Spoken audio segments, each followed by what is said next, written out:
ये पहली हुकूमत है जो चाह रही है कि एक स्टॉप गैप अरेंजमेंट आ जाए, मार्शल लॉ लग जाए, या कोई और किस्म का 2 साल का गैप आ जाए बीच में। पहली दफा पाकिस्तान की तारीख में इस तरह डिफाई किया जा रहा है कॉन्स्टिट्यूशन को और सुप्रीम कोर्ट को। आज तक कभी ऐसा नहीं हुआ कि आज उन्होंने रेफरेंसेस जो है 8 के 8 जजों के खिलाफ भिजवा दिए सुप्रीम जुडिशल काउंसिल को। तो अगर हुकूमत ने हठधर्मी दिखाई इस तरह, तो ये पूरा सिस्टम कोलैप्स हो जाएगा। ये पहली हुकूमत आई है जो कि हमेशा जब भी हुकूमतें आई हैं 88 ऑनवर्ड्स, तो वो ये देखती रही है कि भाई कोई मुदाखलत हो जाए, 58(2)(b) आ जाए, लेकिन मार्शल लॉ ना लगे। ये पहली हुकूमत है जो चाह रही है कि एक स्टॉप गैप अरेंजमेंट आ जाए, मार्शल लॉ लग जाए, या कोई और किस्म का 2 साल का गैप आ जाए बीच में। क्योंकि इसलिए डिफाई कर रहे हैं सारा सुप्रीम कोर्ट को भी। और कभी ऐसा मतलब देखने में नहीं आया पाकिस्तान की तारीख में, जो अब हम देख रहे हैं नई नई चीजें जो है उभर कर आ रही हैं सामने। सर, आपने भी कहा कि ये हुकूमत चाहती है मार्शल लॉ लग जाए। हुकूमत ऐसा क्यों चाहेगी कि मार्शल लॉ लग जाए? हुकूमत अगर सियासतदान कोई भी हो, उसे अपनी पोजीशन पता लग जाती है मार्केट में क्या है, वो सर्वे करवाती है। गवर्नमेंट में होते हुए गैलप है, IRIS है, जितने पोल्स आए हैं वो इस हुकूमत की तो परफॉर्मेंस के बाद बिल्कुल इनका पब्लिक के अंदर इस वक्त ये कहीं भी नहीं खड़े हुए। और मुझे लगता है कि अगर ये इस वक्त इलेक्शन इन्होंने करवा दिए, तो ये तो मेरा ख्याल है कि बिल्कुल ओब्लिवियन में चले जाएंगे, किस्सा पारीना हो जाएंगे, माजी का किस्सा बन जाएंगे। तो इनको ये सारी चीजें पता है। और इनको ये भी पता है कि पाकिस्तान के लोगों का हाफजा बड़ा कमजोर है। अगर हमें साल, 1.5 साल, 2 साल मिल गए, तो जो आने वाली हुकूमत जब गंद डालेगी या मतलब नहीं संभाल सकेगी चीजों को, तो फिर हमारी तरफ लोग देखना शुरू कर देंगे। चलो, हुकूमत की समझ आती है कि हुकूमत अपने सियासी मकासद के लिए मार्शल लॉ लगवाना चाहती है, मगर जो लोग मार्शल लॉ के बाद आते हैं वो कहाँ पर खड़े हैं? वो तैयार हैं? मेरा नहीं ख्याल कि वो चाहेंगे कि मौजूदा सियासी सूरत हाल को देखते हुए, मीशत की सूरत हाल को देखते हुए, बैन अवी तर्ज अमल को देखते हुए, पहले ही हमारी मीशत की ये हालत है कि मैं समझता हूँ कि कोई भी सैंक्शंस बर्दाश्त नहीं कर सकेगा मुल्क। हम्म। तो खास तौर पे यूरोपियन ममालिक और ऑस्ट्रेलिया, अमेरिका भी किसी हद तक मतलब मजबूर हो जाएंगे अपने कांग्रेस और सेनेट के हाथों के किसी ना किसी किस्म के सैंक्शंस जो है वो लगाए पाकिस्तान पे। तो अगर सैंक्शंस लगी तो फिर एक तो आप डिफॉल्ट कर जाएंगे, जो कि अभी IMF ने तसल्ली दी है कि पाकिस्तान, श्रीलंका और घाना और पता नहीं कौन कौन से अफ्रीका के मुल्क बताएं कि उनकी तरह डिफॉल्ट नहीं करेगा। हम्म। तो अगर हम डिफॉल्ट कर गए तो फिर पूरी इकोनॉमी कोलैप्स कर जाएगी, सिस्टम कोलैप्स कर जाएगा। तो आपके मुताबिक जो मार्शल लॉ के बाद आएंगे वो नहीं चाहते थे कि मार्शल लॉ लगे, ऐसा ही है? देखिए, मैं तो ये समझता हूँ कि तमाम स्टेक होल्डर्स को अपना किरदार अदा करना चाहिए।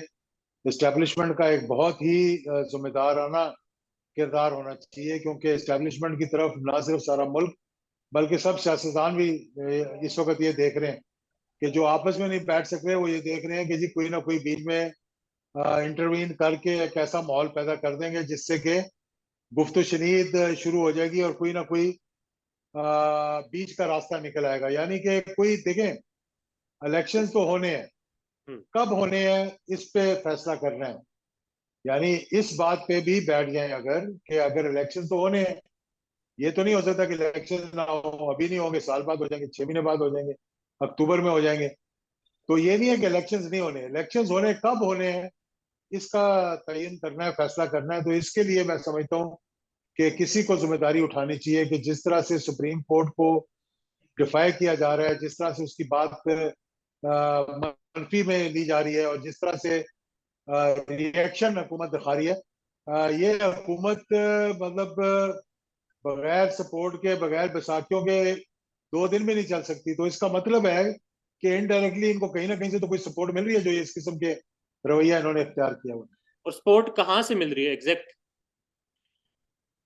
अब ये तो मुझे नहीं पता, मैं तो समझता हूँ कि एस्टेब्लिशमेंट ए पॉलिटिकल है। हम्म। और सुप्रीम कोर्ट की बात भी नहीं अगर मानी जाएगी, तो फिर ये कौन सी बैसाखियों पे खड़े हुए हैं कि इस तरह से ये हठधर्मी के साथ फैसले कर रहे हैं, लोगों के खिलाफ केसेस निकाल रहे हैं, FIA के केसेस, एंटी करप्शन में कोई ऐसा शख्स नहीं है जो कि कैंडिडेट हो और उसको एंटी करप्शन का नोटिस ना किया हो। पाकिस्तान की तारीख में कभी ऐसी सियासत नहीं हुई, मैंने नहीं देखी ऐसी सियासत कि आप दुश्मनी की हद तक जो है वो आपस में उलझ जाए।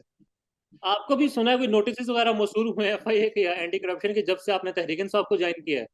जी बिल्कुल, मतलब एंटी करप्शन के भी आ रहे हैं, FIA के भी आ रहे हैं, और जो मतलब प्रोटेक्शन वगैरह मुझे दी थी वो ही वापस की जा रही है। तो इस किस्म के जो हरकतें, देखें होना क्या है, ज्यादा ज्यादा आप क्या करेंगे, किसी को जान से तो नहीं मार सकते ना, आप ये करेंगे जेल में डाल देंगे, आप रास्ते से हटा देंगे आप। तो इस किस्म के अगर आप इकदाम कर रहे हैं तो कल को फिर आपको ये सोच लेना चाहिए कि फिर कल को आपको भी ये भुगतना पड़ेगा। और हम्म। जो माजी में भुगत चुके हैं उनको थोड़ा सा तो एहसास होना चाहिए कि इंसान को किस उससे मुश्किल से गुजरना पड़ता है। तो ये तो इस तरह कर रहे हैं जिस तरह के मतलब इसके बाद कोई हुकूमत आनी ही नहीं है, और ये इनकी आखिरी और हुकूमत है पाकिस्तान की तारीख में। वेल सर, जिस तरह से अभी आपने बात की, केसेस बन रहे हैं, सुप्रीम कोर्ट और पार्लियामेंट इस वक्त आमने सामने है। सुप्रीम कोर्ट का हुक्म आता है, पार्लियामेंट वाले जो लोग हैं बरमला कहते हैं, प्रेस कॉन्फ्रेंस करके आकर कहते हैं कि हम लोग नहीं मानेंगे, हम बेंच भी नहीं मानते, हम फैसला ही नहीं मानते। इस तमाम तरह सूरत हाल में द क्वेश्चन इज के वेयर इज मिलिट्री इस्टेब्लिशमेंट? वो कहाँ पर खड़ी है? आज NSC की मीटिंग भी है पार्लियामेंट में, हमारे आर्मी चीफ साहब गए हैं। देखें, पार्लियामेंट में जब सबसे बड़ी ऑपोजिशन नहीं है तो उस पार्लियामेंट में तो जाकर ब्रीफिंग देने का मतलब मकसद मुझे समझ नहीं आई कि क्या है। ठीक है, अगर वो चाहते हैं कि वहां जाकर दें, असल में इनडायरेक्टली हुकूमत ये दिखाना चाह रही है कि एस्टेब्लिशमेंट हमारे साथ खड़ी हुई है। NSC की मीटिंग के बाद भी जो पिछली हुई थी, इन्होंने बहुत कोशिश की थी कि एक ऐसा मरासला या स्टेटमेंट सामने आ जाए ज्वाइंट, कि उसमें बताया जाए कि जी इस्टेब्लिशमेंट हमारे साथ खड़ी है और मुल्क में हंगामी हालात है और इलेक्शंस का जो है वो इस्टेब्लिशमेंट कह रही है कि जी इस्टेब्लिशमेंट कराने का माहौल नहीं है।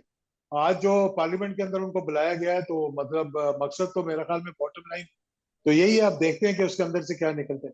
मौजूदा हालात में आपको लगता है कि सुप्रीम कोर्ट का हुक्म जो है वो माना जाएगा और जो 14 मई कहा गया है पंजाब में इलेक्शंस, वो हो जाएंगे? नजर तो नहीं आ रहे हैं, मतलब ये तो मुझे लगता है सिस्टम ही कोलैप्स होता हुआ जा रहा है। सुप्रीम कोर्ट को एक दफा रोजाना सुप्रीम कोर्ट पर हमले हो रहे हैं। 97 में तो एक हमला हुआ था, अब तो डेली हमले हो रहे हैं। यानी एक तरफ PDM के बयानात आ रहे होते हैं और एक तरफ सुप्रीम कोर्ट के अहकाम आ रहे होते हैं। और अब यहाँ तक हो गया है कि 8 के 8 जजेस जिनका बेंच बना है, उनके खिलाफ रेफरेंस जो है वो सुप्रीम जुडिशल काउंसिल को भिजवा दिया। तो फिर अगर आइन और कानून खत्म हो जाएगा तो फिर रिलीफ कहाँ से मिलेगा? सियासतदानों को रिलीफ कहाँ से मिलेगा? हुकूमत को रिलीफ कहाँ से मिलेगा? ऑपोजिशन को रिलीफ कहाँ से मिलेगा? और सिस्टम को रिलीफ कहाँ से मिलेगा?